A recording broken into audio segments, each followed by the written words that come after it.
Did you make any New Year's resolutions this year? Are you sticking to them? I made some. I made 3, and I was having trouble with them right off the bat. So I had to sit and figure out what to do to make them stick, and I did. They're starting to work, and I thought maybe I'd pass those tips on to you. Hi, I'm Grace, and welcome. My 3 resolutions have to do with physical health, mental health, and one just for fun. Physical health, without getting into a lot of detail, I need to eat better to lose a little bit of weight. The second one, with the mental health, I have to stop doing, and I slowed down, but I just really have to stop with all this social media scroll and what they call doomsday scrolling. I do follow a lovely young woman, just a bright, shiny star on YouTube. And she talks about this and goes into a lot of detail. So I'm going to link her down below in the description and check her out and see what you think. I think you'll like her. She comes up with some just wonderful topics.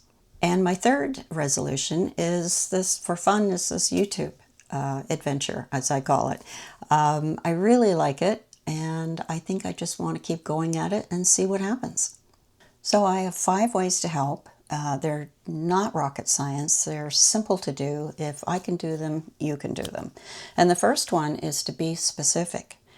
That's where I was going wrong. I was saying I wanted to lose weight, but I wasn't that was much too general. I wasn't giving a time frame for it to actually be something doable. So for me, knowing how I work, I can do between 5 and 8 pounds, and being generous from April to May. That's kind of my goal setting for that part of the resolution, and we'll see how it goes. And the second one is to set realistic goals. Along the healthy living, healthy weight example, if you decide to go to the gym, perfect.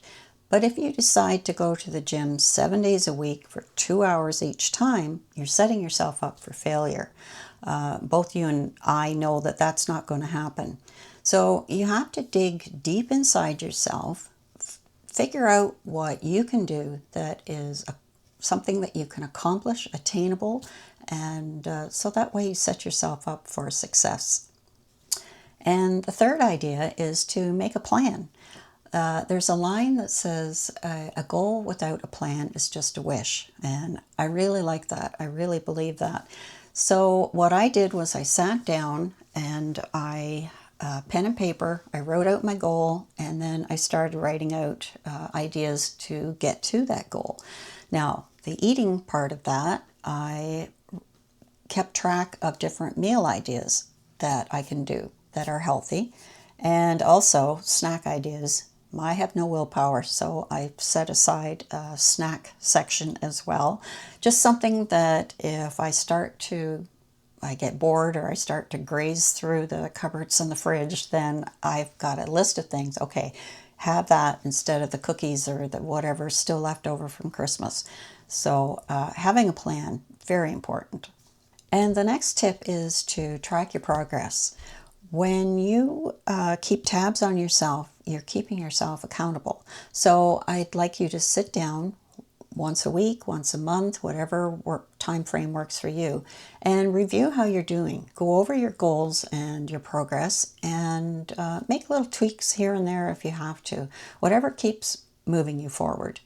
For example, 1 year, and I'm doing it again now, I printed off a free calendar online, and I was walking, so I wanted to keep track of my walking. So I gave myself, I know it sounds silly, I gave myself a shiny gold star for every time I completed a walk. Every day I'd get a gold star if I walked.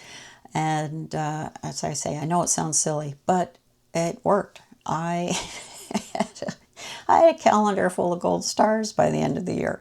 So I'm doing that again, and actually I can show you why I've started, and you can see, I'll leave it up here, and you can see I started off really well, and then I had some whoopsie-daisies in here, and I'll tell you about those a little bit later. So whatever helps you stay on track, whether it's the calendar of stars or treat yourself at the end of the week when you've had a good week. Just something that keeps you on track and that you can track how far you've come. And my final tip is to stay flexible. We all know that life is unpredictable. And for me, if Bestie J sends me a text and says, let's do dinner tonight, when my dude is off on night shift, we often will go out for dinner. So if she says, let's go, tonight's the night, I'm off work, you know I'm going to go. And I'm going to live in that moment. I'm going to enjoy her company. I'm going to eat whatever I want, and I'm going to enjoy it. I know that I can get back on my plan the next day.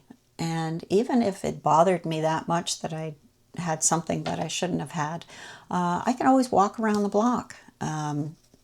If that makes me feel better, or I might not. I know I'll get back on track. So to sum up, set realistic goals that are balanced and flexible. And I want you to put that perfection myth, I want you to dig a hole, throw that perfection myth in the hole, cover it up, tamp it down so it doesn't come back out. It's keeping you from doing your New Year's resolutions or anything else that you want to do.